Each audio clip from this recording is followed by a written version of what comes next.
Wait, something is wrong. This isn't Raw. This is SmackDown. The hell's a SmackDown? I joke, of course. I know what SmackDown is. It's a weekly show produced by the WWE where wrestlers wrestle each other and then we pop up and we give the good bits an up and we give the bad bits a down. Your main man Jack couldn't be here this week, so you got me instead. And I am, of course, Simon from WhatCulture, and that will obviously make tears just come from your eyes. But drink those tears and make sure you keep yourself hydrated. Anyway, let's get to upping some downing.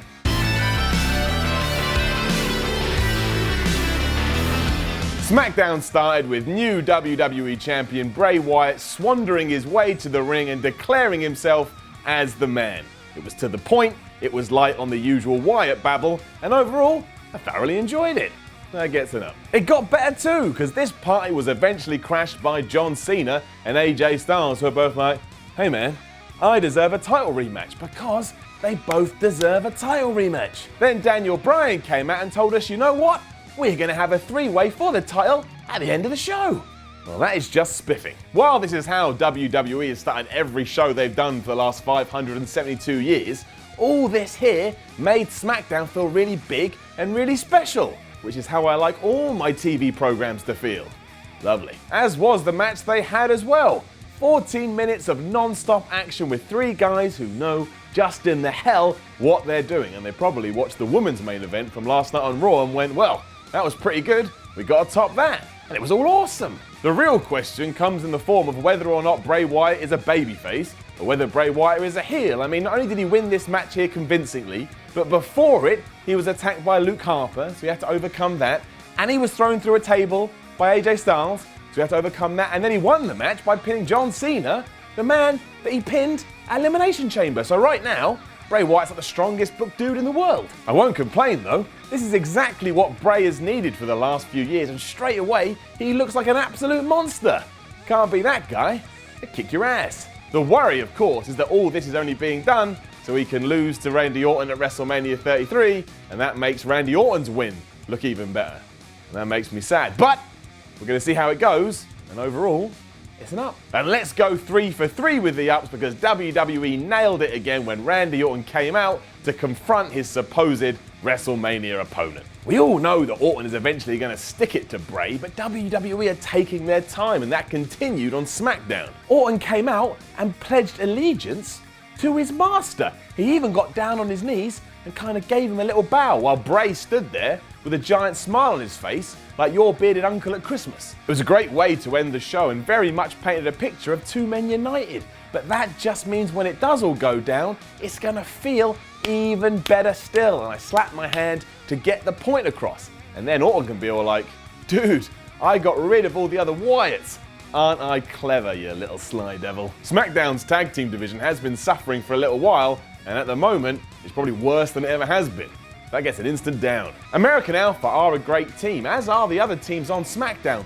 But at the moment, it's just like, oh, we'll throw him against him and them against them. There's no plan, there's no structure, there's no story. It's a bit like someone is holding a massive party and everyone's like, well, who the hell's the host? This was more than evident last night when the champs took on the Ascension, because nobody cared. And why would they care? There's nothing to care about. I mean, when was the last time Victor and Connor won anything?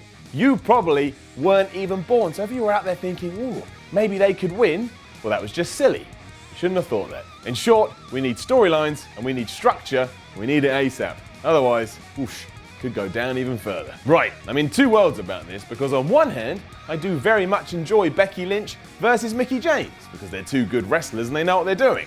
But it does kind of feel like WWE has no clue where any of this is going, so that gets it down. Why Mickie came back as a heel in the first place is anyone's guess. And now we've already got to the point where Lynch and James are just trading wins with each other, and every time that happens, you sit there and you're just a bit like, meh. You could get so much more out of this, or at least that's how it feels, so hopefully WWE takes a step back and goes, you know what? We need to get more out of this. Or not. I don't care. Do whatever you want. Why not have them play a game of chess or a game of checkers? Hell, get them in the ring and just let them play dominoes. Who wouldn't love that, right? Well, what do you know? WWE did something at the Elimination Chamber that felt really throwaway, but was actually part of a growing story. What a world, and what an up. When Dean Ambrose shockingly rolled up Baron Corbin at the pay-per-view, it just felt like a good way to get the man out of the match without hurting him too much. But it wasn't! Instead, it was the start of an angle between Corbin and Ambrose, because last night on SmackDown, Corbin, being well mad because of what happened, tracked down Ambrose and absolutely murked him. And murked him good and proper. If this all ends with Corbin beating Ambrose for the Intercontinental Championship, well, I'd be alright with that. It would do wonders for his push, and he'd beat someone credible on his way to the title. That does kind of make Dean a utility player, and he's definitely much more than that, but I still like it. And there's nothing you can do that would make me change my mind. Do I like Nikki Bella versus Natalya? I'm not sure, but WWE's giving it time, there's a storyline, and it has continuity. So who am I to down that? Exactly. I guess enough. I did think the double count out at the Elimination Chamber was a bit rubs, but now it just means we can extend all this because there was no winner and there's got to be a damn winner. Plus we saw Maryse get the powder chucked in her face, which is slowly leading to that WrestleMania 33 match we all want to see. Maryse, Miz, Nikki Bella, John Cena. I am excited. Here though, Daniel Bryan was all mad because they keep making a fuss, which prompted the two to make even more of a fuss. Then Daniel Bryan went all dad mode on them and said, you know what? You two are going to have a Falls Count Anywhere match next week. And all that was fine. It was fine. So like I said, it gets an up. Because it was fine. I like the segment between new women's champion Naomi and Alexa Bliss. So that gets an up as well. Just raining ups in here. It was nothing special, but the two did have a very good back and forth, and Alexa Bliss seemed to insinuate that she will cash in her rematch next week, which she'll probably lose, because then Naomi can enter WrestleMania 33 as the champion because it's in her hometown. It's not the greatest thing I've ever seen, but it continues to plod along nicely, and sometimes that's all you can ever ask for. A plod. And then, of course, sooner rather than later, Alexa Bliss will win it back, because that's just life, especially WWE life. That's just how it works. And that was SmackDown. And another reminder that right now the blue brand is firing on all cylinders. I mean, I'll be sad if/when Bray does lose at Mania, but let's wait for the fallout, because the fallout sometimes can be more important than the actual moment. That doesn't make any sense.